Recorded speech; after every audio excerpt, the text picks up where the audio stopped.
So we are talking about Richelle Mead's Soundless, which is a standalone fantasy novel, which didn't really feel like a fantasy novel until the climax needed to be resolved. Yeah, because it could have just been like some kind of like alternate world, not really fantasy. The whole idea is that there are these people, they're living on the mountain, they're mining, and they can't hear. Everyone is deaf, and people are starting to go blind. And our main character wakes up one morning, and she can hear things! And it's crazy. Until it's not. Until it's not. And then you find out that the reason that people are going blind and why everyone is deaf is because the mine is, like, chemicals, you don't even know what exactly they're mining. That's how vague this story is. Are we sure it's gold dust? But like gold dust isn't.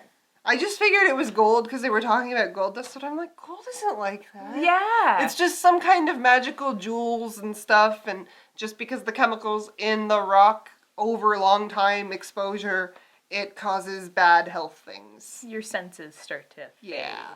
So over many, many generations, it starts to affect. So many, many generations ago, their people went deaf, and now they're starting to go blind. But the thing is, they're trapped on this mountain. Like, there was this pass that was open, and they used to be able to leave, but then there was this rock slide, and they can't get through the pass anymore because apparently rock slides are impassable. And all they have to access the outside world is this giant zip line that goes down the mountain, and it can only hold like 30 pounds or something like that. What was driving me crazy was how big is the zip line and how do they shoot stuff back up? Like that, like... Well, like, apparently they have a crank. Like, a crank, and I just felt bad about this guy who's just like cranking and cranking and cranking and cranking, you know, like... It's his job. Things I liked. I thought that the portrayal of someone who's never experienced sound, trying to describe sound, was very well done.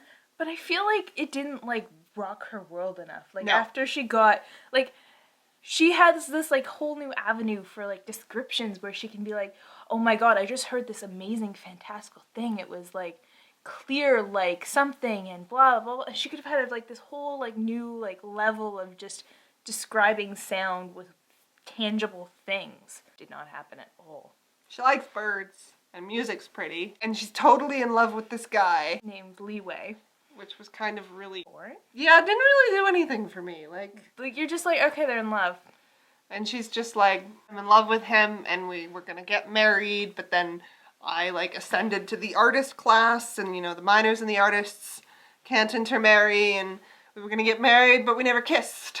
And I'm just like, you're gonna kiss by the end of the book. Like, you know, like... I guarantee. And so he's like, you know what? Okay, and the thing about this village is they are dependent on the zip line for food.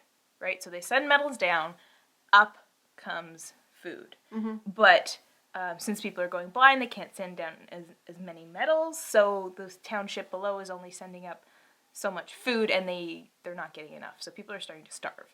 So at this point, she can hear, and her love interest Leeway is like, hey, I'm going down the mountain, I'm going to tell them what's going on, because they clearly don't understand that we're starving up here. We sent them that note, and they were just like, no, your metal production has to come back up. You can kind of see where the plot is going very clearly. Like, you can see at least 3 or 4 events ahead. It's not really gonna surprise you until the very end with the, like, Deus Ex Machina flying creature lions that just kind of show up. And it's just like, yeah, this is a fantasy novel. And, yeah, so they go down, they figure out that, oh yeah, the township just totally wants metal, and they locked them up there.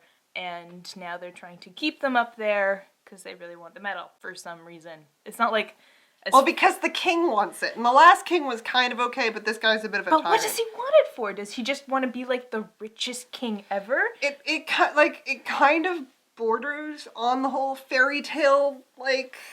You know, like fairy tale logic where it's like the king just wants money because he's evil. But had she said, okay, when this metal's refined, it's got magical properties the king wants, I would have been okay with it. Yeah. I'm like, fine, got it. There's a very fine line between how much detail you can get to kind of get that magic to how much detail you should get, you know, like... Yeah, she's just... right down the middle of, like, it is happening. Yeah, and so, like, this metal. And you're like, okay, alright. Okay. So, yeah, they go down the mountain, they figure out, oh my god, there's a conspiracy. She goes back up the mountain, and the soldiers decide, hey, shit's going down on top of the mountain. we should probably, Climb the mountain with the cool, awesome path. hostile takeover. And they attack the village, and they're just going to make everybody work in the mines until the mines are dry. And then she's like, no, wait, guys. I figured this out. All we have to do is scream really, really loudly. And these magical creatures are going to come back and save us all. See, it kind of rips off a Buffy episode. There's this Buffy episode, I think it's season 4, where these creatures, these monsters come to town, and when they come to town, they're called the gentlemen, and everybody can't talk after that, like, no sound. And the only way that the gentlemen can be stopped is if they scream, like a person screams at them, because, yeah, and so the whole thing is Buffy screams, and it scares the gentleman away. End of episode. Huh. Yeah. Yeah, that was probably better explained than how it was in the book. Because in the book, they're like, oh, we have this myth about these Pixiu who used to exist in the village, and they protected us from the negative effects of the mine if we gave them jewels and stuff. You know what we I don't even think they even said that. Yeah, they said it. They said it once. At really the beginning? offhand. No, when they're all in the basement. Yeah, they said it at the basement. Yeah. But in the beginning, they're like, oh, there's just these magical creatures that we used to have. It took our sound away because they wanted to sleep. Yeah, that is what they said. And you're like, cute, but... okay, I guess it's a myth that they have, and I have no idea what a Pixiu is anyway. Yeah, that's the thing. Like, what is it? But they're just like, they're gone, and life sucks. They're like dragon lions. Yeah. So then when they finally come back at the end because they screamed, you're like, oh, those things were actually real? And they were just, like, on the next mountain over, chilling. Okay. Yeah, this could have been really good. It could have, and it had everything that it needed to be really good. Interesting concepts, like a village full of people who are deaf. That's not something we encounter too often. Could have been like a great novel about disabilities, but it wasn't. I would have wanted to see more ways how they got around being deaf. Like, I thought the idea was kind of cool about, like, the town news. Instead of a town crier, they, like, every day they paint, like, a mural explaining everything that happened the day before, kind of like one big communal newspaper. Kind of cool, but, like, how do you deal with other stuff? Like, how do you scout? How do you know when the zip line is coming? Like... Well, I guess it comes at certain times. Yeah, but, like, one day, what if it didn't come? Like... They're fucked like they are right now. Or, like, what if someone's sick? What if someone's hurt? Yeah. Like she could have really gone into You have an entire society. So it, like, that's been this way for a very long time. Yeah, you think they would have more going for them. Building. Yeah, and even the town below was just a town. Mm-hmm. It was just a town.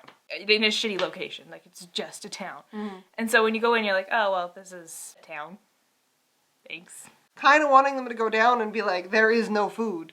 Like, we're starving down here as well. We need these medals to, We're trying. Like, there were so many ways this could have been really interesting. Mm-hmm. Kind of reminded me also of that, like, campfire song about, like, the mountain, the people on the mountain, and the people of the valley going to war for the treasure on the mountain, which was actually the word peace. Huh. Never heard that one. Really? No. Oh my god, it was, like, a very long song. Okay. I used to know all the words. Oh, okay. Kind of tragic, too. Well, yes. So, on a scale of 1 to amazing, Soundless was not amazing. It's not really memorable. No, you're gonna read it, and you're gonna come back at the end of the year, and you'll be like, oh, yeah, there was I read that. Oh, and then you're just gonna forget about it for the rest of your life. Nothing. Like, even, like, herself, she's just this generally good person. Her love interest is a generally good person. He could have had some, like, kind of tactical ability, because he's always beating her at chess. Yeah. And that was never kind of, like, explored. That would have been really cool. There was something you were telling me before about how when they figure out what's going on and someone suggests, we're not going to be able to get everybody off the mountain, but you two could go, you two could leave, you could start over. And I'm just like, yeah, like, send them off. Like, that would have been way more interesting. Like, get them, like, half a day traveling and realizing, oh crap, all this horrible stuff is happening behind them, and give them that guilty conscience and have to turn around, because that would be character development. Or, like, I would have been so much more interested if from the beginning they were like, shit sucks here. That's it. Let's run away together. And then they get down the mountain and they get like a couple townships over and they're like, shit, we gotta go back, don't we? We gotta save everyone. Because I'm never gonna be able to live with myself if I just run off and leave everybody. That would have been so much more interesting. Yeah. I would say if you've got something you were thinking of reading and you were comparing them both, like, read the other one. Yeah. All right. Thanks for watching, guys.